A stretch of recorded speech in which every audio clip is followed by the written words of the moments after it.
Muy buenas noches y bienvenidos a este auditorio principal de la Fundación Global Democracia y Desarrollo, en una noche especial, la noche en que el Centro de Estudios de la Democracia y el Centro de Estudios de la Comunicación pues nos traen un invitado bastante especial.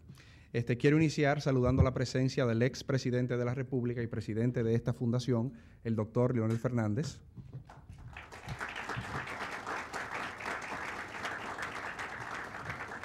Saludamos también la presencia de la excelentísima vicepresidente de la República, la doctora Margarita Cedeño de Fernández. Y saludamos también la presencia del ex vicepresidente de la República, el doctor Rafael Alburquerque. Queremos destacar de manera especial al señor Félix Martínez, director de Funglode en España, quien hace la visita de nuestro participante de hoy posible. Muchas gracias. Quien nos acompaña hoy es Manuel Campo Vidal. Es doctor en Sociología por la Universidad Complutense de Madrid, licenciado en Periodismo en la Universidad Autónoma de Barcelona e ingeniero técnico en Electrónica Industrial de la Politécnica de Cataluña. Fue quien negoció y moderó en 1993 el primer debate electoral televisado entre José María Aznar y Felipe González. Hizo lo propio en el 2008, cuando negoció los dos debates electorales entre José Luis Rodríguez Zapatero y Mariano Rajoy como presidente de la Academia de Televisión, y de nuevo en el 2011, cuando organizó y moderó el único debate electoral televisado entre Alfredo Pérez Rubalcaba y Mariano Rajoy. Ha presentado informativos diarios, ha dirigido programas informativos y ha dirigido también canales de televisión en España. En la actualidad es presidente de la Academia de las Artes y las Ciencias de la Televisión en España. También dirige y es profesor del Instituto de Comunicaciones Empresariales y es presidente y profesor de comunicación en Next International Business School. También ha sido objeto de múltiples galardones y premios, entre los cuales podemos citar el Premio Mejor Comunicador Pablo Iglesias en el año de 1990 y el Premio Emilio Castelar a la Eficiencia Comunicativa, otorgado en el año 2012. Es autor de 8 libros, incluyendo los 2 últimos que son ¿Por qué los profesionales no comunicamos mejor?, publicado en fecha de año 2011, y su libro más reciente, publicado el año pasado, Adolfo Suárez, el presidente inesperado de la transición. Su conferencia de hoy se titula Los liderazgos políticos, el caso iberoamericano. Y sin quitarle más tiempo, le pido por favor que pase por aquí y nos deleite. Muchas gracias.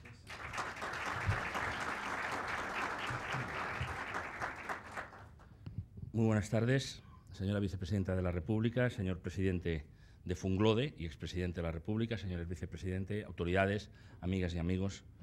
Leonel Fernández, presidente, es mi anfitrión y yo le agradezco enormemente su invitación. Quiero decirle que conocí Funglode por mi maestro Manuel Castells.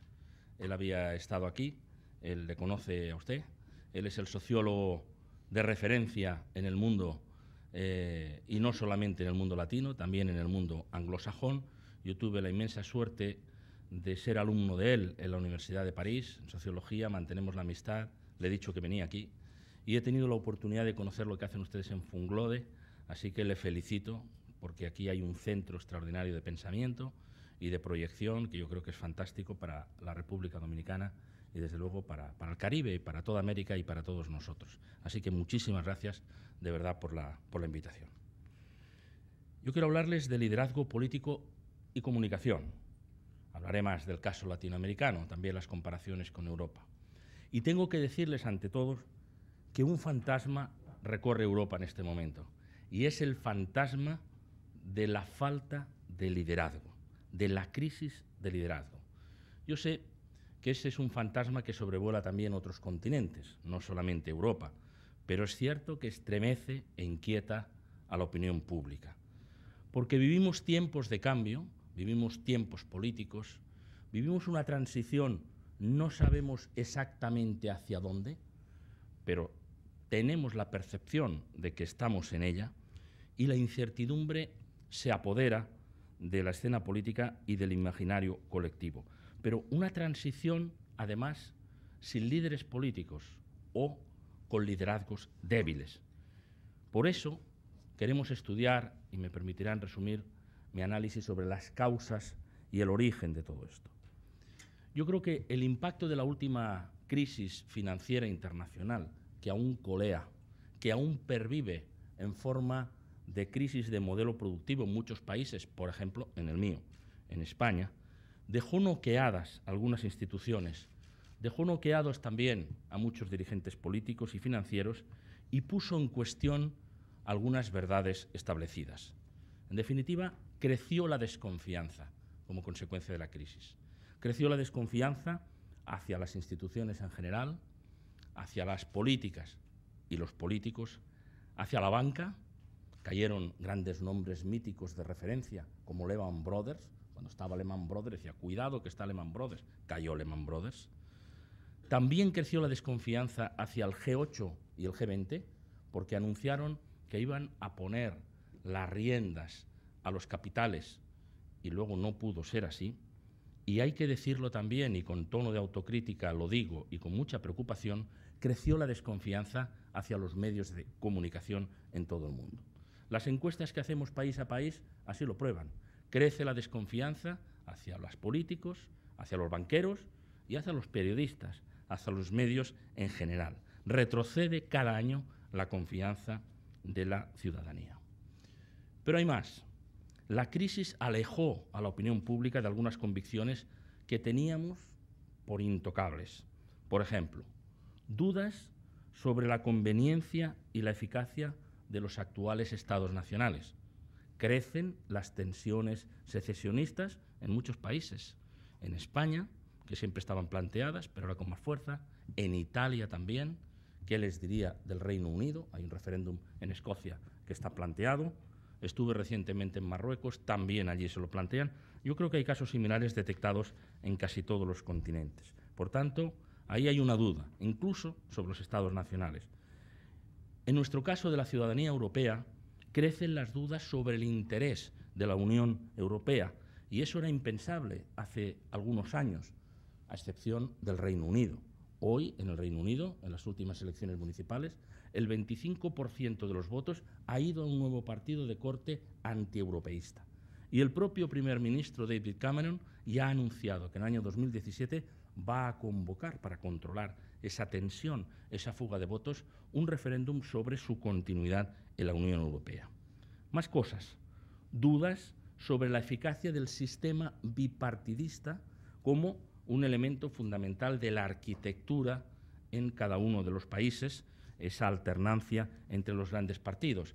Bajan los dos grandes partidos allí donde se encuesta, por ejemplo en España, pues el Partido Popular y el Partido Socialista, baja su expectativa electoral y crecen grupos nacionalistas, grupos secesionistas, grupos populistas, piensen en Italia, piensen en Francia, donde por ejemplo está progresando mucho también la extrema derecha. Es decir, el mapa político mundial se convulsiona. Hay muchas razones de fondo para todo esto. Y en cada país hay algunas particulares, pero en general del análisis deducimos siempre que hay un denominador común, la crisis del liderazgo político.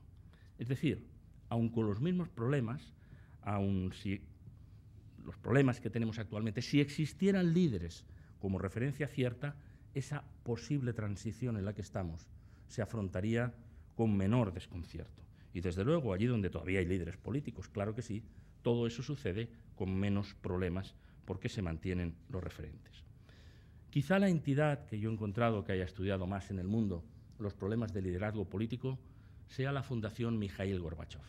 Yo tuve la oportunidad de entrevistar al expresidente de la URSS en Madrid hace un par de años y él me remarcaba, el mundo necesita gobernabilidad y en casi todos los países liderazgo político. Yo creo que es un buen diagnóstico para comenzar y de esa cuestión voy a hablarles. Debo decirles que por mi trabajo como periodista he tenido un gran privilegio. Hoy, por ejemplo, tengo el privilegio de conocerles a ustedes y de estar con ustedes, pero en otros momentos, a lo largo de mi vida profesional, pues he tenido la oportunidad de entrevistar, de moderar debates con grandes personajes de la política, de la empresa también y de la cultura. Déjenme citarles, y no es por exhibición, ahora verán por qué lo digo, a algunos de los más relevantes. En España, Adolfo Suárez, Felipe González, José María Aznar, José Luis Rodríguez Zapatero y Mariano Rajoy. En Europa, Mikhail Gorbachev, a Helmut Kohl. Tuvimos un debate fantástico que tuve la suerte de moderar entre Gorbachev y Kohl sobre la ampliación de la Unión Europea en Barcelona. Tony Blair, un líder extraordinario, lo entrevisté el año pasado en Madrid. y más atrás, porque ya tenemos años, al general Jaruzelski de Polonia, personaje extraordinario, a Giulio Andreotti, que falleció recientemente, o a Michel Rocard y Valéry Giscard d'Estaing. Pero también en América. Tuve la oportunidad de entrevistar varias veces a Carlos Menem, a Alberto Fujimori, a Ricardo Lagos, a Ernesto Zedillo, a Fernando Enrique Cardoso, un gran político y un gran intelectual, a Ernesto Samper, a Eduardo Frei, a Luis Alberto Lacalle, a Violeta Chamorro también, a Raúl Alfonsín, a Napoleón Duarte. Y en la cultura, también la cultura es muy importante. Tuve la suerte de poder entrevistar a Mario Vargas Llosa, a Carlos Fuentes, a Pedro Almodóvar, a Joan Manuel Serrat, a José Donoso, a Mario Benedetti. No digo esto, créanme, por exhibición, sino que lo digo y he empezado diciendo que tuve un privilegio. Y en el privilegio siempre está el azar. Por lo tanto, el azar me permitió tener acceso durante años de profesión a estas personas. Lo cito porque de todos esos personajes fui elaborando, como sociólogo, unas ciertas pautas que yo observaba respecto a sus características de liderazgo, las que yo podía percibir en la conversación previa, en la entrevista, etc. Y esas pautas de liderazgo me permitieron estudiar su alianza positiva o menos positiva, en algunos casos, con la comunicación. Así que yo quisiera plantear, a propósito de esa observación cercana con todos esos personajes y con otros que hemos conocido, pues a través de la televisión o a través de los libros, una especie de método del caso. Un método del caso que a mí me gustaría centrar en 4 personas y con 4 ejemplos que les voy a mostrar, 3 de ellos en vídeo. El presidente Obama de los Estados Unidos, Adolfo Suárez de España, que fue el piloto de la transición a todos los efectos, el presidente Ricardo Lagos de Chile, que fue decisivo en un momento determinado cuando el famoso referéndum sobre la Constitución que quería aprobar Pinochet para prolongar en el poder, y el Papa Francisco, que también es un presidente de una organización muy importante, además de jefe del Estado Vaticano, presidente de la organización La Iglesia Católica, 2000 años de antigüedad, si se me permite describirla así. Son algunos casos que comentaremos. Pero antes, permítame solo una nota, algunos elementos generales sobre el liderazgo. Cuando hablamos de comunicación verbal, de comunicación no verbal y de comunicación vital, es decir, de la ejemplaridad. No basta con hacer un discurso, no basta con representarlo bien, cuidando la comunicación no verbal, hay que tener muy en cuenta la ejemplaridad, la actuación, los gestos, la autenticidad de esa persona. Y cuando hablamos de las características de un buen liderazgo, tenemos que fijarnos en la pasión. Si no hay pasión, es muy difícil que exista un líder. En la generosidad, por lo tanto, en la entrega. En la humildad para escuchar, para aprender, para corregir. La inteligencia emocional, que es tan importante. La determinación, la voluntad de llevar adelante ese liderazgo. Desde luego, la ejemplaridad, la competencia y también la capacidad de comunicación. Y como verán, yo quiero relacionar deliberadamente la creación y la consolidación de un líder no solo con la capacidad de comunicación personal, por supuesto que sí, pero al mismo tiempo con su control de los nuevos medios de comunicación. Y digo control no en el sentido de control político para que no exista la crítica, sino control en el sentido del conocimiento y el uso de esos nuevos medios innovadores como adelantados, por ejemplo, y en la actualidad las redes sociales. Ha dicho y ha escrito Shell Len en un libro que se llama Hablar con Obama, que los líderes de cualquier campo obtienen provecho de unas habilidades de comunicación destacadas porque la capacidad de transmitir una visión, de inspirar confianza, de persuadir y de motivar a los demás son elementos clave de un liderazgo político. Así que se trata de comunicar bien, pero se trata de comunicar con contenido, no solo de hablar y generar discursos sin contenido ninguno, sin demasiada trascendencia. Lo decía también en esa entrevista Mikhail Gorbachev. La enfermedad de nuestro tiempo es la incontinencia verbal. se gastan muchas palabras en proclamas, pero no se concreta nada. Son mensajes vacíos. Así que vamos a ver cómo en estos ejemplos se construye un liderazgo en alianza con la comunicación.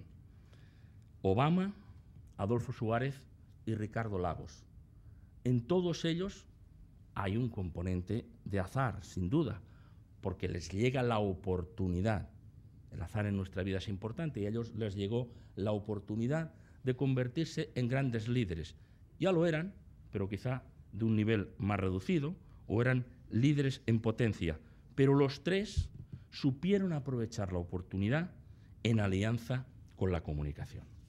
Vamos a comenzar porque en estos tres casos, las tres intervenciones, un fragmento que vamos a ver, disparan su liderazgo, dejan huella en la ciudadanía, en sus compañeros de partido, en los medios de comunicación, trascienden las fronteras. Son discursos que rompen con el modelo establecido en aquel lugar y en aquel momento histórico, tanto en la política como en el modelo de comunicación. Empecemos con Obama. Octubre del año 2000. La convención demócrata, cuando John Kerry es candidato, se produce en Chicago. Es el azar. Él era senador por Chicago, por Illinois. Hubiera podido celebrarse en Florida, en California o en el estado de Washington o en el que sea. Tocó allí. Y es insólito que aparezca ese joven senador. Es insólito en parte por su condición de color, pero sobre todo por su condición de actor secundario o telonero. Telonero decimos en España al que va delante de los Rolling Stones. Bueno, pues delante de Kerry aparecía Obama. Era el telonero, pero pasa por encima y tiene la capacidad de pasar por encima del rey de la convención, que obviamente para eso se ha montado, que era el candidato John Kerry, y si acaso el del candidato vicepresidente John Edwards. Y lo hace partiendo desde la humildad y no desde la arrogancia. Lo hace reconociendo su debilidad comparativa, no solo por el color, sino por el nombre que él explica, Barack, de origen africano, que quiere decir bendecido. Lo hace desde la emoción de hablar de su familia, habla de sus abuelos, habla de sus padres, habla de sus hijas. Lo hace sumando, porque rechaza que exista una América blanca, una América negra, una América latinoamericana, una América asiática, sino que subraya que existen unos Estados Unidos de América. Y lo hace, para concluir, hablando de esperanza, de futuro compartido, utilizando racionalidad y emotividad.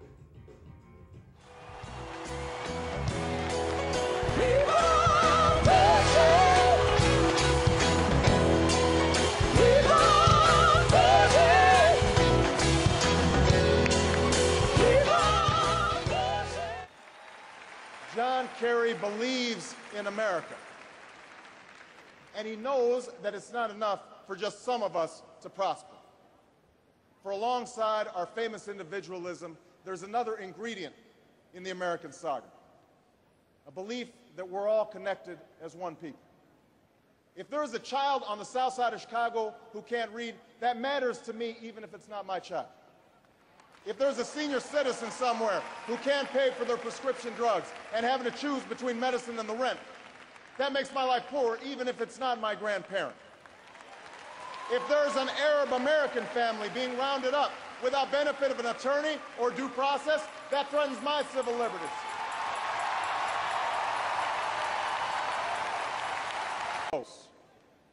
Well, I say to them tonight, there is not a liberal America and a conservative America. There is the United States of America. There is not a black America and a white America and Latino America and Asian America. There's the United States of America.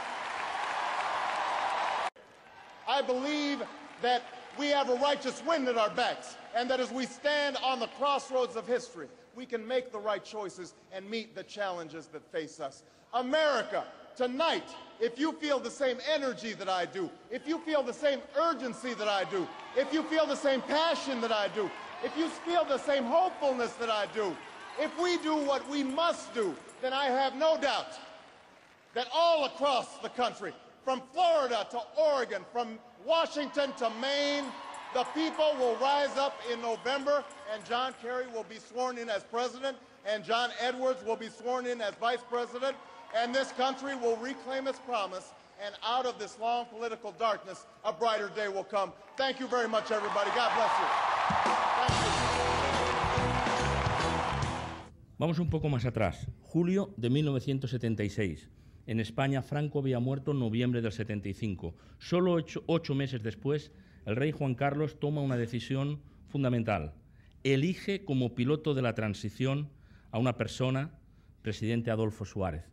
Si era insólito la presencia en ese escenario y con esa actitud de Obama, debo decirles que en nuestro país era insólito que para ir hacia la democracia, y bien es verdad que fuimos, se eligiera una persona que en aquel momento era el secretario general del movimiento, que era el Partido Único Franquista, que cuando tiene la oportunidad de hacer su primer discurso ya no habla de guerra. Y hasta entonces habíamos escuchado, desgraciadamente por la guerra civil que habíamos sufrido desde el 36 al 39 y la dictadura posterior, unos hablaban de que habían ganado la guerra, otros lamentaban que habían perdido la guerra. Adolfo Suárez, aquel joven presidente, de pronto empieza a hablar de paz. Dice, yo pertenezco a una generación que solo ha vivido la paz. Y subraya ese mensaje con su comunicación no verbal, fíjense, hablando desde su casa como un ciudadano más. Le ayuda su decisión de romper el formato audiovisual. Hasta ese momento estábamos acostumbrados por la dictadura, yo era un joven periodista ya en aquel momento, en el año 76, a ver que nos hablaban la influyente Iglesia Católica desde los púlpitos, los jerarcas del régimen desde las tribunas y Franco de tanto en tanto desde un balcón con una serie de personas reunidas bajo el balcón. Bueno, Adolfo Suárez no hace nada de todo eso. Habla desde su casa, sentado en el sofá, y desde allí, vía televisión, conecta directamente, entra eficazmente en el salón de estar de los españoles. Vemos un fragmento de esa intervención.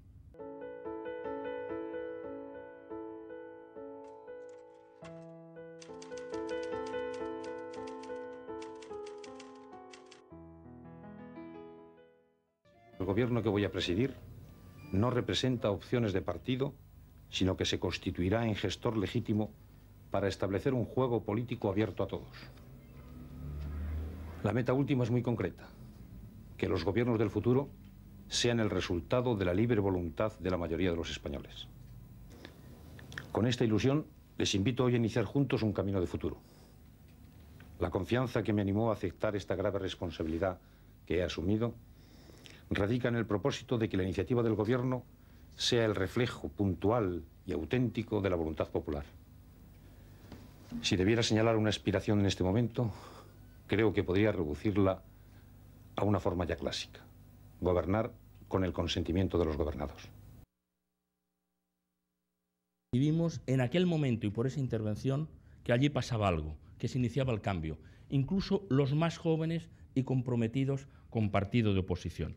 Patxi López, que quizá conozcan ustedes, que fue después Lehendakari, presidente del País Vasco, tenía 17 años y me dijo, yo vi a Suárez en la calle, en ese discurso, a través del escaparate de una tienda de electrodomésticos y con un televisor que había allí. Ni siquiera lo escuché, pero solo con su juventud, con su forma de intervenir, con su comunicación no verbal, ya percibí que allí pasaba algo y que ahí se estaba produciendo un cambio. Esa era la fuerza de la comunicación no verbal, apoyando un mensaje que sonaba a nuevo. Vamos todavía más atrás, en ese periodo. Hemos ido un poco más adelante, entre Obama, Suárez, Chile, 1988. Se cumplen en aquel momento 15 años del golpe de Estado del general Pinochet. Él quiere un referéndum para perpetuarse en el poder, a pesar de que había prometido que no lo haría. Necesita cierta credibilidad y le recomiendan que haya alguna entrevista televisada de personas de la oposición. Y eso lleva, por primera vez en 15 años, a un socialista, aunque no representaba al Partido Socialista en aquel momento y como tal, al opositor Ricardo Lagos, que se dirigió a las cámaras de televisión rompiendo el formato de entrevista y hablándole directamente al general Pinochet, al jefe del Estado y dictador. Impactó en Chile, impactó en el mundo su irreverencia formal, porque dejó de lado la utilización de cualquier eufemismo y fue directo a hablarle a Pinochet de chileno a chileno y entre todos los chilenos. Mucha gente en este país se pregunta qué pasaría la noche del no. Es el inicio del fin de la dictadura. Y más importante, creo indispensable que en ese momento el país tenga claro que habremos impedido que el general Pinochet esté 25 años en el poder. El general Pinochet no ha sido claro con el país. Primero dijo usted, general Pinochet, que había acá metas y no plazos. Después, general Pinochet tuvo plazos y planteó su constitución del 80. Le voy a recordar, general Pinochet, que usted el día del plebiscito de 1980 dijo: presidente Pinochet no sería candidato en 1989. La Cámara está enfocando, espero. Y ahora le promete al país otros 8 años, con tortura, con asesinatos, con violación de derechos humanos. Me parece inadmisible que un chileno tenga tanta ambición de poder de pretender estar 25 años en el poder. Ricardo, si ven algunos, nunca ha estado así. Ricardo, aquí y los usted va a tener que responder, ustedes. y usted va a tener que responder entre el sí o el no. Ricardo, lo y que yo el lo país quiere emplazaría saber... a que hiciera... Raquel, usted me va a excusar. No, es que Hablo estamos por preguntando 15 años de nosotros a silencio y me parece indispensable que el país sepa que tiene una encrucijada y una posibilidad de salir de esa encrucijada civilizadamente a través del... Impresionante documento de cómo transforma la entrevista en un cara a cara con alguien que no está en el plató, pero que está allí y que está en la mente de todos, que es el general Pinochet. ¿Y qué decir, para concluir estos casos, del Papa Francisco, proyectado a líder mundial por el cónclave, pero convertido en líder mediático con solo unos gestos? Fíjense, él también procedía de lo inesperado, un papa jesuita, impensable, y además un papa que no procedía de ninguna área geográfica del poder de la Iglesia, que durante 2000 años fue Italia, y si quieren un poquito más allá Europa, porque Juan Pablo II era de Polonia y el cardenal Ratzinger era de Alemania. Pero no, tampoco procedía ni siquiera de los poderosos países católicos que en las quinielas papables parecía que iban a dar el nombre del sucesor del anterior papa, por ejemplo, el cardenal de Sao Paulo, o por ejemplo, el arzobispo de Boston. No, era, como él dijo en el cónclave, un papa llegado de los confines del mundo, Argentina, y él subrayó además de los confines de la Iglesia. Eligió un nombre, Francisco, que corresponde al fundador de otra orden que no es la suya. Podría haberse llamado el Papa Ignacio por San Ignacio de Loyola. No, elige San Francisco de Asís, el apóstol de la humildad. Con su nombre, primer mensaje. Le ofrecen los carísimos zapatos rojos de diseño exclusivo que siempre llevaron los papas y lo rechaza. Le ofrecen la cruz con brillantes que siempre llevaron los papas y dijo, no, prefiero la de madera y de latón que me he traído desde mi diócesis bonaerense. Segundo mensaje. Tercer mensaje, le ofrecen el coche blindado que utilizaban los papas, dice, no, me subo en el autobús de los cardenales con el que he venido hasta aquí. Así que ofrece 3 mensajes reveladores en solo unos minutos que conectan al nuevo papa con la humildad. Y los medios ya nos encargamos de hacer el resto. Fíjense, el papa es el líder oficial de la Iglesia, pero él quiere convertirse en el líder real y no solo por decisión de los cardenales. Entiende inteligentemente que los signos de ostentación le alejan de su base, le alejan de los fieles, le perjudican. Se distancia de las formas de los líderes anteriores, de sus antecesores, y crece, mientras que los mismos días el nuevo mandatario venezolano, Nicolás Maduro, tenía otra situación, el heredero de Hugo Chávez, se aferra incluso mediáticamente a su mentor, protagonizan una serie de funerales interminables a los que asiste enfundado en la bandera venezolana.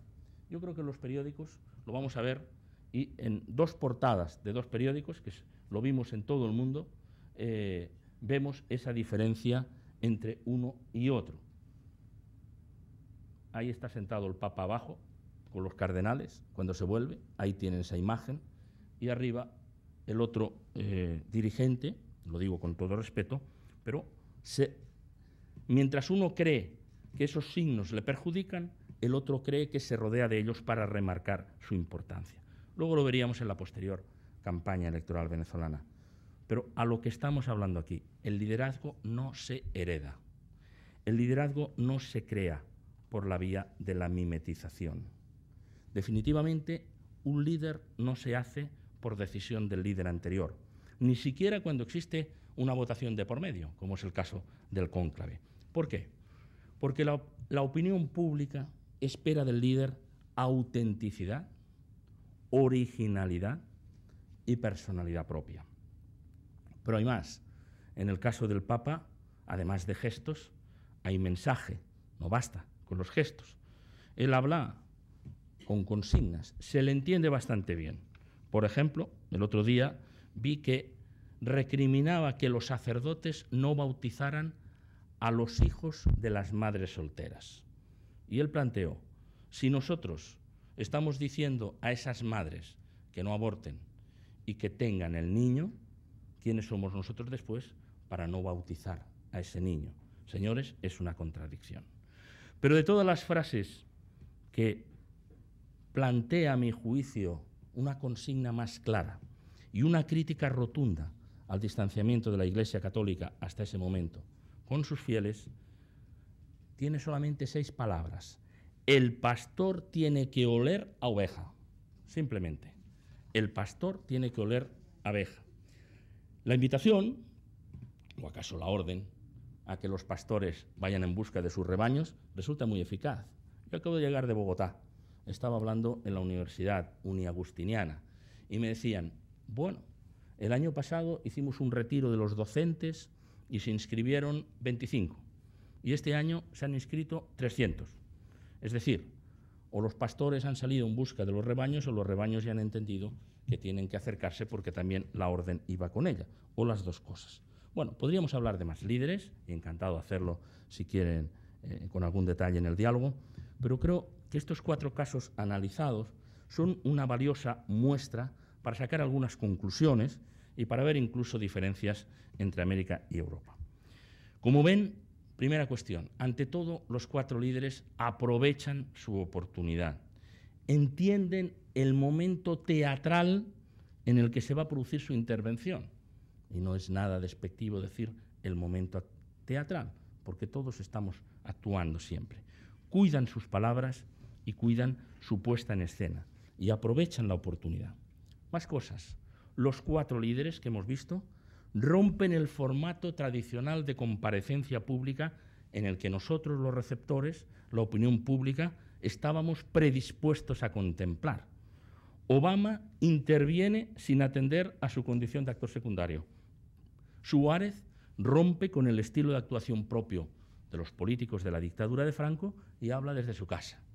Lagos convierte una entrevista en un verdadero debate cara a cara, con una persona que no estaba en el plató de televisión, pero que estaba en el imaginario de todos los chilenos y que estaba omnipresente desde hacía 15 años, desde el golpe de Estado, en todos los medios de comunicación. Y el Papa Francisco pulveriza en unos minutos, al rechazar todos los símbolos ornamentales de distinción de los papas, a excepción de la sotana y el birrete blanco. Yo no he tenido oportunidad de conversar con él, ojalá un día tenga ese privilegio, pero le preguntaría por esto y seguramente nos diría con toda sencillez, hombre, que si no aceptaba la sotana blanco y el birrete blanco, pues no le distinguirían del resto de cardenales, probablemente eso fuera así. Pero todo lo demás no tenía por qué aceptarlo en ese momento, y además el color de la sotana no significa ningún signo y ningún lujo complementario. Pero fíjense, en esos 4, Todos ellos son imaginativos, audaces, decididos y hablan desde la sencillez y la humildad, y eso les acerca extraordinariamente a su audiencia. Permítanme algunas consideraciones más sobre los liderazgos americanos y su relación con Europa. Es mi impresión, y estoy dispuesto, cómo no, a discutirlo humildemente con ustedes si no están de acuerdo, pero mi impresión es que en América Latina, por cierto en España también, por cierto en Grecia, donde hubo una dictadura también, esta proliferación de dictaduras militares, Brasil, Chile, Argentina, Uruguay, Paraguay, Nicaragua, etc., ustedes tuvieron una tremenda con Trujillo en los años 30 y sucesivos, dificultó la formación de líderes políticos y afectó por lo menos a una generación o más. Se formaron líderes en la oposición, pero obviamente en peores condiciones. Claro que hay excepciones, siempre hay excepciones, no se puede generalizar. Ustedes tienen una extraordinaria, Juan Bosch, claro que sí, formado probablemente como líder en el exilio, pero él era un gran intelectual, un gran escritor, un extraordinario cuentista, como nos ha subrayado Gabriel García Márquez, creció en el exilio de la dictadura de Trujillo y se convirtió aquel intelectual en un gran líder.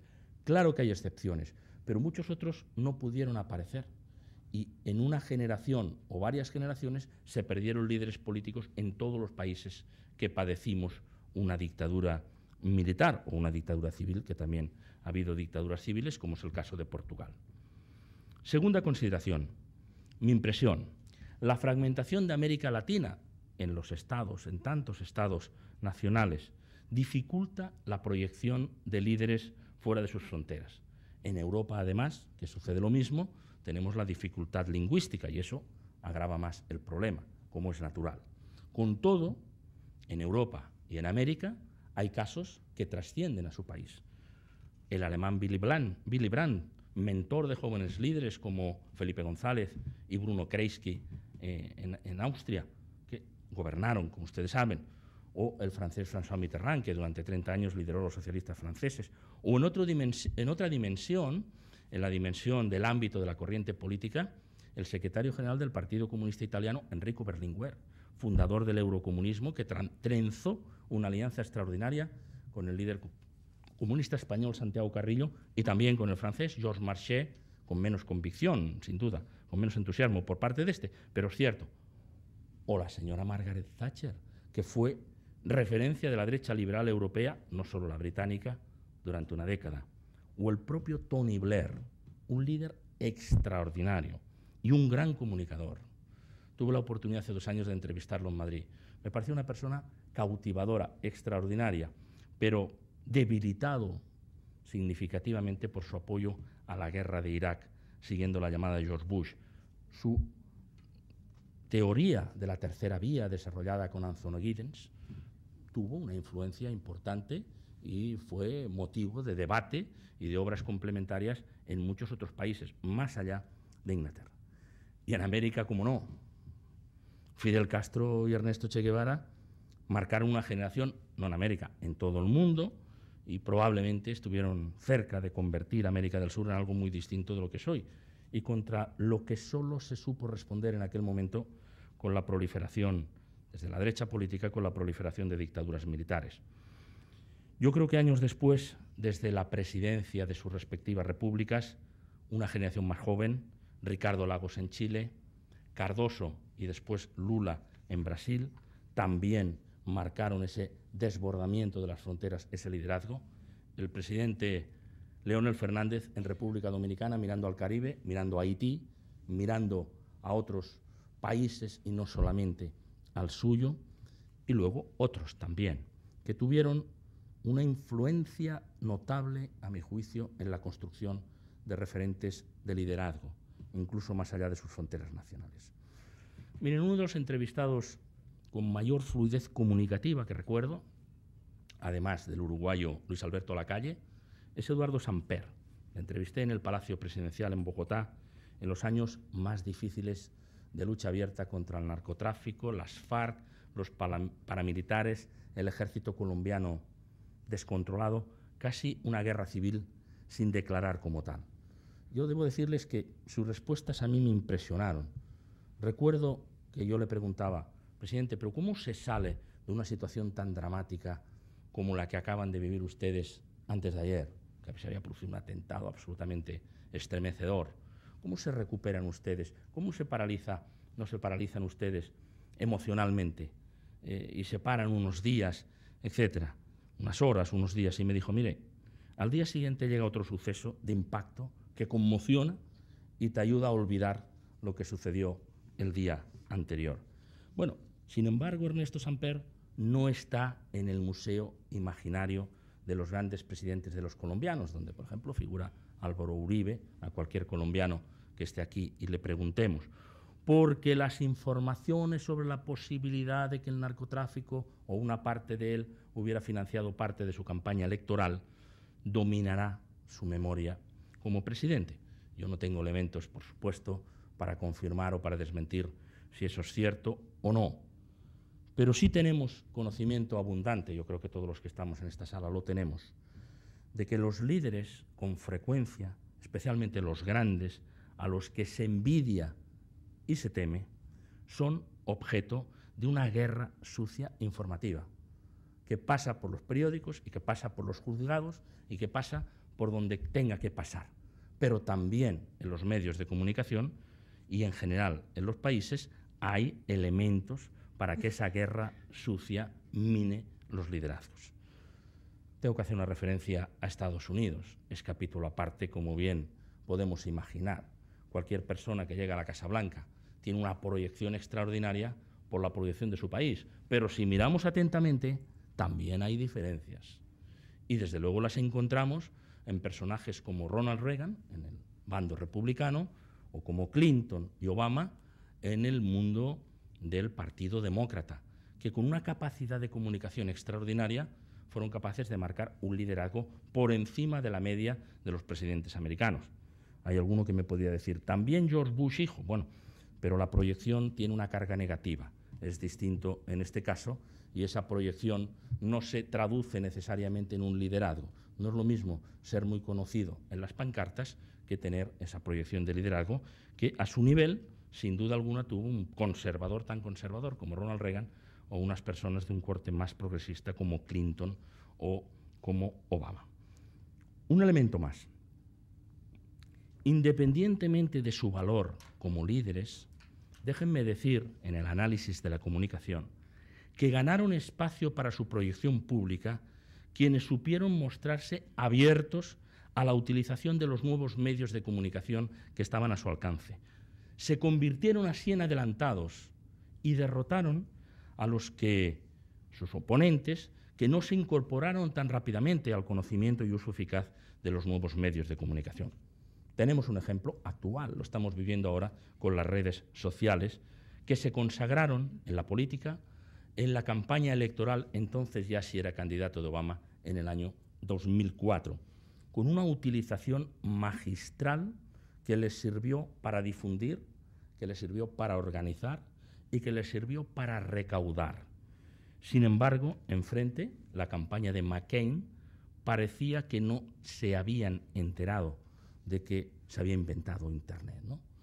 Piensen en la excelente comprensión por parte del presidente John Fitzgerald Kennedy del fenómeno televisivo, que para el capítulo de los debates electorales comenzó en el año 1960, con aquellos 4 debates frente a Richard Nixon que le permitieron ganar una ventaja de imagen que terminó resultando decisiva. Es muy llamativo que después de aquellos 4 debates, en las encuestas que se hicieron a la ciudadanía, quienes vieron los debates por televisión dieron por claro vencedor a Kennedy. Quienes lo escucharon por la radio pensaron que Nixon había tenido más capacidad de convicción. Con lo cual, digamos que Kennedy supo aprovechar muy bien aquel fenómeno nuevo, aquel nuevo medio de comunicación, que en aquel caso era la televisión. Y años después, ya hemos visto el caso de Ricardo Lagos, que aprovechó también en ese referéndum chileno que perdió Pinochet, rompiendo el formato de la entrevista. Han visto que ignoraba a la periodista, Pablo, ignoraba a la periodista. si tú y yo somos los entrevistadores en este momento. Pero dijo, sí, sí, Victoria, Victoria, pero déjeme decirle, mirando a la cámara, al general Pinochet. Eso es así, ¿no? De modo que, fíjense, Kennedy fue a la televisión, lo que Obama ha sido a las redes sociales y lo que 30 años antes o 50 años antes el presidente Franklin Roosevelt de Estados Unidos fue a la radio con aquel mítico programa que se llamaba Charlas en la chimenea de la Casa Blanca, seguido casi religiosamente por miles de norteamericanos. Así que con cada nuevo medio tecnológico las posibilidades de proyección de los líderes aumentan, aunque también los medios pasan factura a quienes no los utilizan bien o quienes tienen una conducta que esconder, evidentemente. He hablado de comunicación y de su importancia vital en la construcción de liderazgos, pero déjenme decir que yo entiendo la comunicación de modo integral. Así que entiendo por integral la comunicación que incluye todas las formas de manifestación, la verbal, la no verbal, la vital y el silencio. No es más líder quien más habla, sino quien combina acertadamente la palabra y el silencio calculado. Quizá pise una mina, espero no herir susceptibilidades, pero creo que ustedes tienen cerca en la última campaña electoral de su país el caso de un candidato, por lo menos así me llegó, que iba en cabeza en las encuestas y comenzó a retroceder en cuanto habló constantemente. No sé si estoy mal informado, ¿eh? No sé si estoy mal informado, ¿no? Al menos esa es la información que trascendió. Miren, déjeme que cite al abate Dinouart, autor del libro El arte de callar, que dice: el primer grado de la sabiduría es saber callar y el segundo es hablar poco y moderarse en el discurso.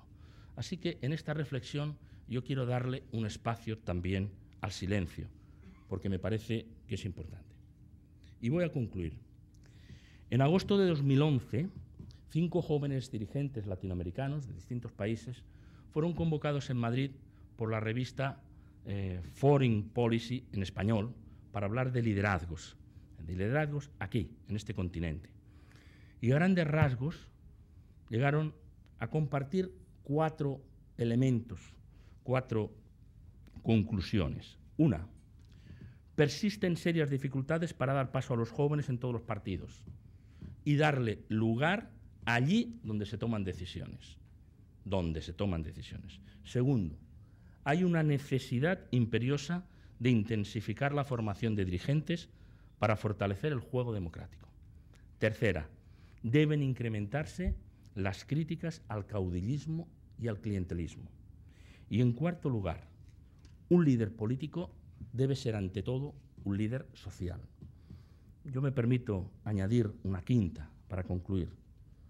Un líder político actual debe ser también un líder mediático, a su estilo, pero debe ser un líder mediático en cualquier ámbito geográfico y en cualquier terreno. Es igual que sea la política, la iglesia, la empresa o la sociedad en general. Yo creo que lo ha expresado con mucha claridad Bill Clinton, que de comunicación sabe mucho, cuando dice: en la sociedad de la información en la que vivimos, el 50% es comunicación y el otro 50% todo lo demás. Hombre, podríamos debatir, ¿no?, y hasta renegociar con Bill Clinton los porcentajes de la importancia de la comunicación. Cederíamos. No sé si es 50-50, a lo mejor es 40-60, a lo mejor es 70-30, pero queda fuera de toda duda su importancia capital. A mí me gustaría añadir todavía que el profesor italiano Cesare Sansavini dice que la importancia percibida de una compañía, yo añado, de un país, de una institución, es directamente proporcional a la capacidad de comunicación de su máximo dirigente, de su máximo líder. Miremoslo en el terreno de la empresa. Hay compañías que suben en bolsa o bajan por los aciertos o los desaciertos de comunicación de sus principales líderes. Hay países que no tienen una fuerza extraordinaria en comparación con otros, pero la capacidad de comunicación de sus líderes, y por supuesto incluyo la capacidad estratégica, les hacen ser mucho más relevantes y les hacen jugar un papel que probablemente con los números fríos del peso, a lo mejor no les correspondía. Por lo tanto, yo comenzaba diciendo que un fantasma recorre Europa, que sobrevuela todos los continentes y que es el de la debilidad de los liderazgos. Así que favorezcamos las condiciones para que surjan los liderazgos, dando mayor participación a los jóvenes y a toda la ciudadanía, instruyendo en habilidades comunicativas a todos esos futuros líderes. Permitámosles compartir la toma de decisiones en la política y también en la empresa, porque por esa vía, por el fortalecimiento de los dirigentes y por el fortalecimiento y el respeto a la participación popular, estoy seguro que encontraremos con mayor facilidad el camino para resolver algunas de las inquietudes que ahora mismo nos perturban en esa transición que yo definía de no sabemos exactamente hacia dónde, pero que realizamos con orfandad, sin los liderazgos necesarios. Y les diré para concluir, hay que apoyarse en la palabra, en el poder de la palabra. Gabriel García Márquez, que no es muy proclive a hacer discursos, en un breve discurso que él dice que le forzaron a hacer en Zacatecas, México, planteó que estuvo a punto de morir cuando era niño, porque estuvo a punto de ser atropellado por una bicicleta que bajaba una bajada sin frenos y absolutamente sin control. Pero, dice Gabriel García Márquez, un cura que pasaba por allí gritó, ¡cuidado! Y en aquel momento pudo girar, cayó al suelo él, cayó también el ciclista, dice, y el cura pasó a mi lado y sin detenerse me dijo, ¿ya ha comprendido usted el valor de la palabra? En ese momento, porque una palabra puede salvar una vida. Así que aprendamos sobre todo la lección y démosle valor a la palabra. Muchas gracias por haberme escuchado.